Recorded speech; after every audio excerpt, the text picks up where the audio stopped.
दियर भाउज संपर्क में लगिला कलंकर छिटा। पुआ हैदराबाद थिबा बेले निज रक्तर पुत्रा सह खेल करुथला बहु। सासु ससुर आगे बहु धरा पड़िया परे घरे बसीथिला विचार बसिया परे बहु कहले दियर सह नाही समिति किछि संपर्क।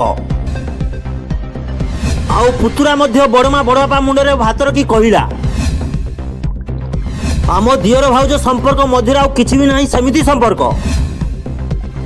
आज शेष दुईटी जन्म कला छुआ को छाड़ी सान दियर सह छु मारिला बहु। हाँ दर्शक बंधु, दियर प्रेम आगे फिका पड़गला मार ममता। दुई छोट पुओ को छाड़ी दियर भाउज होईगले राताराती फेरार। 12 वर्ष है विवाह करी दुई छुआर माँ होइतिले। स्वामी हैदराबाद रे रहुतला बेले दियर प्रेम रे उबुडुबु होईगले भाउज। आउ प्रेमर निशा एमिति चढ़िला जे दुई छुआ स्वामी को छाड़ी राति अदिया दियर सहित हेले फेरार। बालेश्वर जिला भगराई ब्लॉक कचवाड़ी ग्राम रघुनाथ पात्र 12 वर्ष तले दुरुपल पंचायत पानियापदा ग्राम रवींद्र पात्र झील को विवाह करथिले। विवाह पर दुईटी पुओ रही किंतु स्वामी रघुनाथ हैदराबाद रे रही काम करुला बेले स्त्री एटी दियर प्रेम रे उबुडुबु होइतिले। मोबाइल रे चैटिंग सहित राति राति अनिद्रा होई कथावार्ता होउतिले। गोटिए वर्ष पूर्वरु दियर गौरांग पात्र और भाउज अनिता सहित फोन रे चैटिंग करियार धरा पड़ितिले किंतु सेमानंकु पचरा उचरा करिवारु सेमाने ना कहिथिले एवं सेमानंकु मध्य छाड़ी दिया जाइतिला।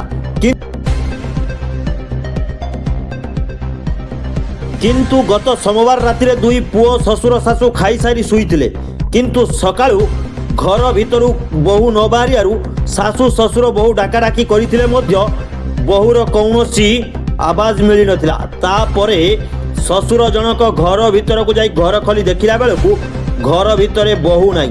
तापरे बहु खोजाखोजी करी देखिला बेलकु दियर सहित घरर समस्त टंका सुना गहना नहीं दुई पुओ को छाड़ी फेरार हो जाइछि।